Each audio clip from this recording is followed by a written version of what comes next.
नमस्कार सर्वांना. कशी आहात सगळे?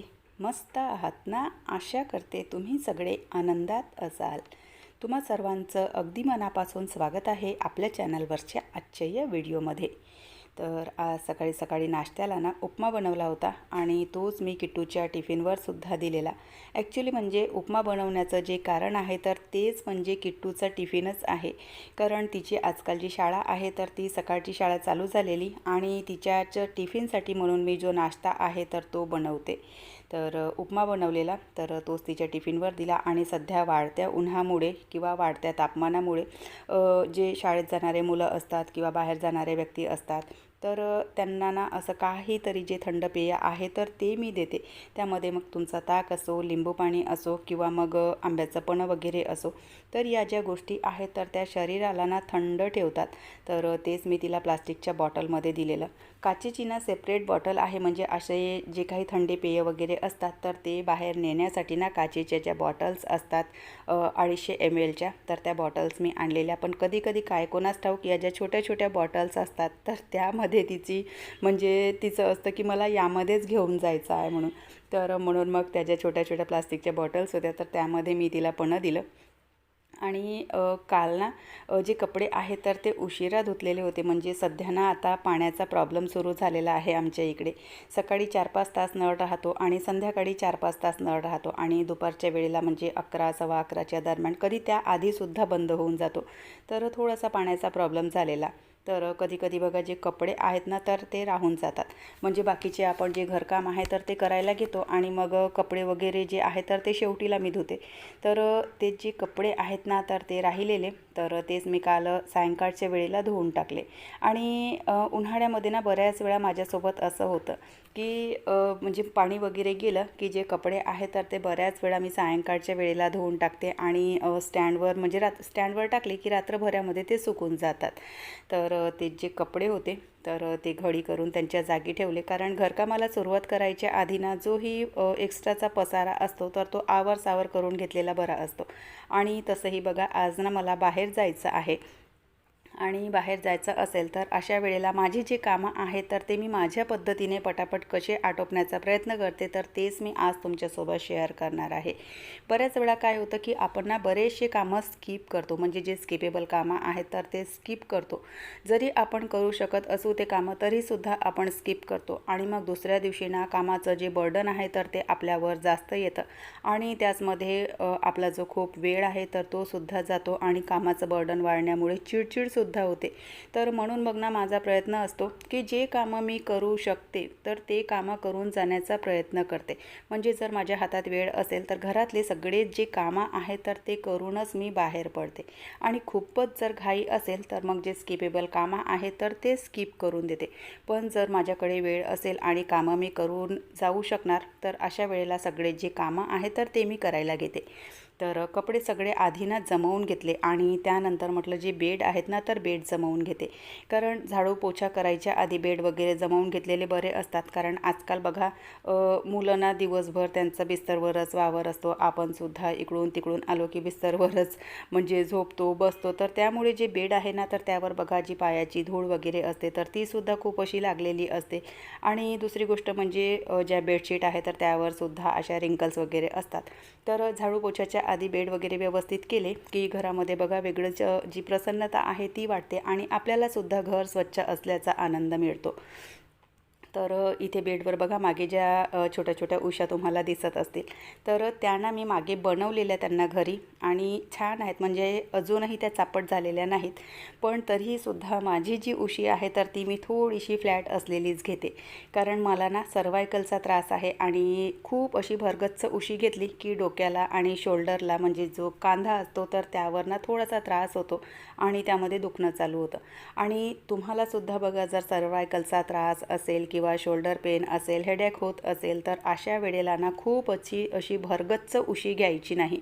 थोडीशी चापट थोडीशी फ्लॅट असलेलीच उशी घ्यायची. कारण बघा खूप अशी भरगच्च उशी घेतली की त्यामुळे ना आपली डोकेदुखी आणि शोल्डर पेनचा त्रास सुरू होतो.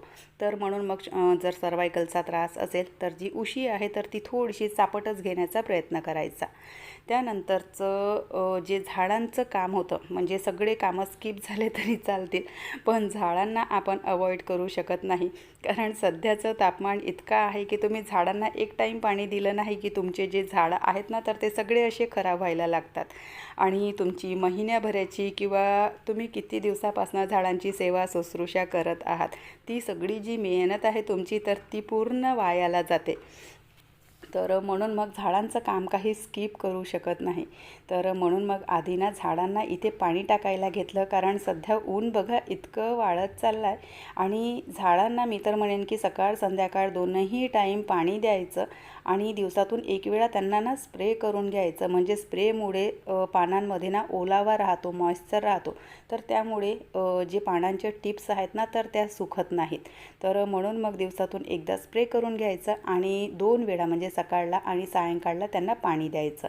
तर जेही माझे एक्स्ट्राचे कामं होते, बेड वगैरे जमवणं किंवा झाडांची जी ही सेवा शुश्रूषा करायची होती तर ती करून घेतली आधी, आणि त्यानंतर मग जे माझे बेसिक कामं होते तर ती करायला सुरुवात केली. तर घरामध्ये सगळं झाडत काढून घेते आणि त्यानंतर फरशी पुसून घेते. कधीकधी असंही होतं की आपण ना म्हणजे बाहेर जायचं असेल तर फरशी पुसण्याचं जे ऑप्शन आहे तर ते स्किपसुद्धा करू शकतो. पण सध्या तुम्ही बघता रोजच्यासारखी ना खूप अशी हवा आणि वादळसारखं जे आहे तर ते सायंकाळच्या वेळेला सुरू होतं. आणि त्याच्यामध्ये ना घरामध्ये ना इतकी धूळ येते की ती जी धूळ आहे आपण झाडल्याच्या नंतरसुद्धा पायाला बघा अगदी ना असं चरपर चरपर वाटतं पायाला. आणि ती जी धूळ आहे तर ती पुसल्याशिवाय काही निघत नाही. तर म्हणून मग फरशी पुसणेसुद्धा गरजेचे आहे, नाही तर मग तीच धूळ पायाला लागते आणि बेडवर जाते. त्यानंतर मग लगेच आंघोळ करून ना कपडेसुद्धा धुवून टाकून दिले, कारण मग हे पुन्हा राहिले की ते अख्खा दिवस तसेच पडलेले राहतात. तर त्यामुळे मग आंघोळीच्याच वेळेवर जे कपडे होते माझे तर ते सुद्धा मी तिथल्या तिथेच धुवून टाकून दिले. म्हणजे कपड्यांचं जे टेन्शन आहे तर ते सुद्धा दूर होऊन जातं. आणि त्यानंतर मग लगेच पूजा करायला घेतली. तर पूजेचे बघा म्हणजे ऑप्शनल असते पूजा करणं. जर घरी कोणी असतील तर ती जी देवपूजा आहे तर ती मी त्यांच्याकडून करून घेते. आणि जर घरी कोणी नसतील तर अशा वेळेला काय करते की माझी जी देवपूजा आहे तर ती मी शॉर्टकटमध्ये करते. म्हणजे आरत्या, मंत्रोच्चारण, एक्स्ट्राचे जे पूजेमध्ये एफर्ट्स आपण लावतो तर ते मी लावत नाही. अगदी देवांना आंघोळ घालणे आणि त्यांना टिळक वगैरे करणे, फुलं अर्पण करणे, तर इतकंच माझं म्हणजे बाहेर जायचं असेल तर देवपूजेमध्ये फक्त इतकंच काम असतं. आणि जर घरी कोणी असतील तर बाकीचे घरातले जे कामं आहेत तर ते मी सांभाळून घेते. आणि कोणी पूजा करून देणारे असतील तर देवपूजा जी आहे तर ती मी त्यांच्याकडून करून घेते. तर घरातले जे मेन बेसिक कामं होते तर ते सगळे मी आटोपले. म्हणजे एक्स्ट्राचे जे कामं आहेत तर ते एकही काम मी ठेवलेलं नाही. सगळे कामं माझे आटोपले आणि त्यानंतर मी जी आहे तर ती स्वयंपाकाला सुरुवात केलेली आहे. कधीकधी असं सुद्धा होतं की आधी स्वयंपाक करून घेते आणि त्यानंतर मग सगळे जे कामं आहेत तर ते करायला घेते. म्हणजे वेळेवर, सिच्युएशनवर, परिस्थितीवर डिपेंड करतं की कोणत्या कामाला प्राधान्य द्यायचं आणि कोणतं काम नंतर करायचं. तर वेळेनुसार ते मी ठरवत असते. असं नाही की प्रत्येक वेळेला आधी सगळी साफसफाई करूनच मग नंतर स्वयंपाक करते किंवा आधी स्वयंपाक करूनच मग नंतर मग सगळे जे साफसफाईचे घरकाम आहे तर ते करायला घेते. असं काहीही ठरलेलं नसतं. वेळेनुसार सगळ्या ज्या गोष्टी आहेत तर त्या मॅनेज होतात. स्वयंपाक सगळा आटोपला आणि त्यानंतर जो गॅस ओटा आहे तर तो सुद्धा मी स्वच्छ करायला घेतला.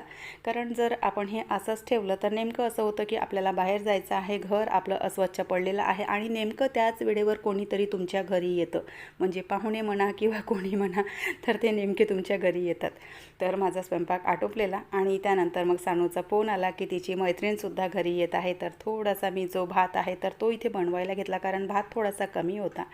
सगळे कामं माझे आटोपले आणि त्यानंतर मग जी तयारी आहे तर त्याला सुरुवात केलेली आहे.